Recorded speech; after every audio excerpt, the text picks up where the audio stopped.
On va parler de quelque chose qui est partout autour de nous, dans nos voitures, nos vélos, et même, oui, dans les avions qui nous font traverser les continents. Et pourtant, on y pense rarement. Ce sont les matériaux composites. On pourrait dire que ce sont un peu les héros méconnus de l'ingénierie moderne. C'est assez frappant quand on voit ça. Depuis les années 70, la part des composites dans les avions n'a fait que grimper en flèche. C'est vraiment spectaculaire. On arrive à des géants comme le Boeing 787 qui est fait à 50% de composites, la moitié de l'avion. Alors la question c'est quoi au juste ce matériau qui a complètement changé la donne et qui a littéralement permis à l'aéronautique de s'envoler? C'est une véritable révolution dans le ciel. On va donc voir de plus près cet essor incroyable des composites, surtout dans le monde de l'aérospatial. Alors pourquoi un tel changement? Eh bien, ce n'est pas du tout un hasard. D'abord, leur rapport résistance-surpoids est juste bien meilleur que celui des métaux classiques. En gros, c'est super solide tout en étant super léger. Mais surtout, et c'est ça la clé, ils sont incroyablement polyvalents. On peut les régler, les adapter sur mesure pour obtenir exactement les propriétés qu'on veut. Du coup, on ne fait pas que remplacer le métal. Non, on peut carrément imaginer des formes et des structures complètement nouvelles. Et tout ça, bien sûr, c'est grâce aux énormes progrès qu'on a fait dans la science des polymères, des fibres et aussi dans les manières de les fabriquer.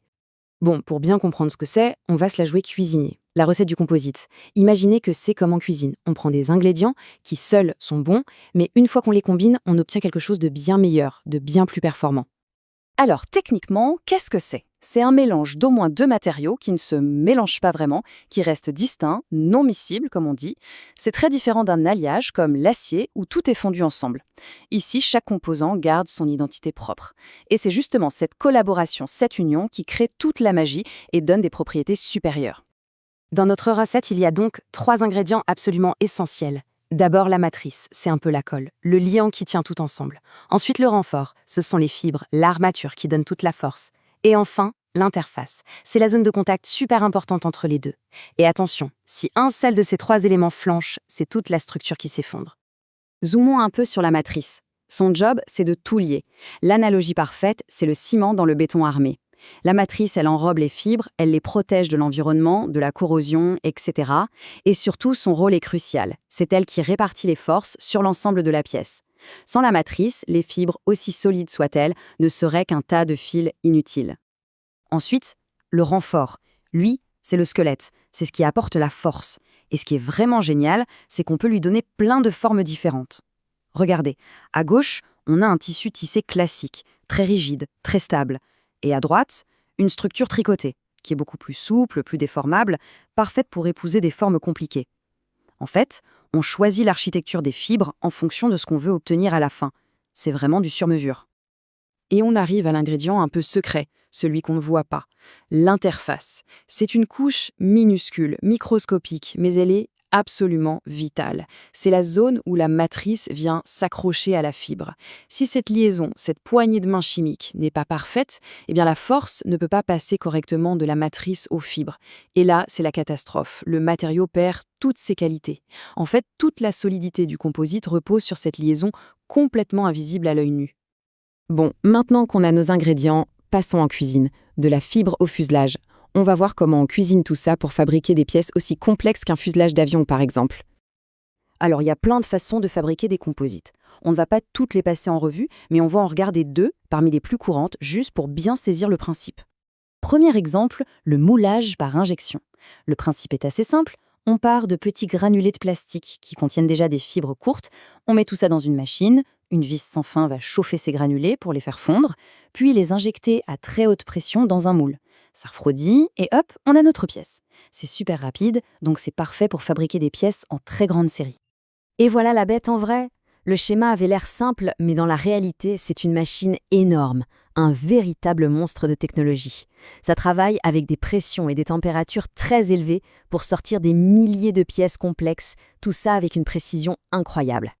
Une autre méthode, très utilisée, c'est de partir d'un produit qu'on appelle un pré-imprégné. En gros, on prépare le terrain.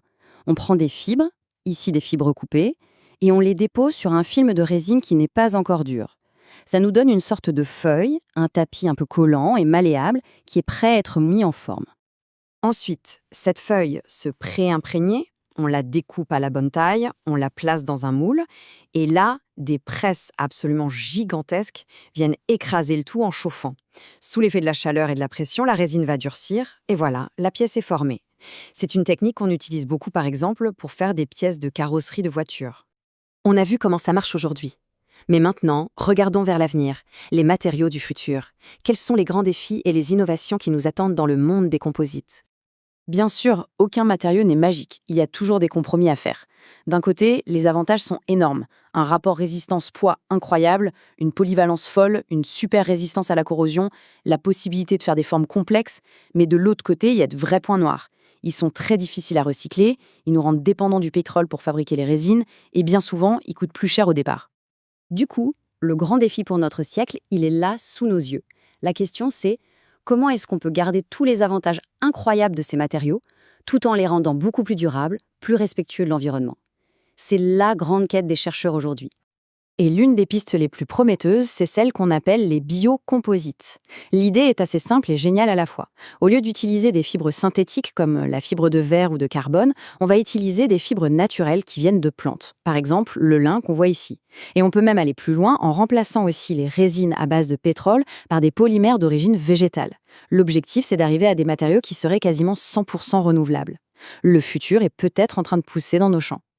Au fond, notre monde est littéralement bâti sur des matériaux. Et cette quête pour trouver des matériaux toujours plus performants et maintenant toujours plus durables, elle ne s'arrêtera jamais. Les composites nous ont appris une chose. En combinant intelligemment les choses, on peut créer de l'extraordinaire. Alors la vraie question pour demain, c'est avec quoi allons-nous construire notre monde ? Quelle sera la prochaine combinaison géniale qui façonnera notre futur ?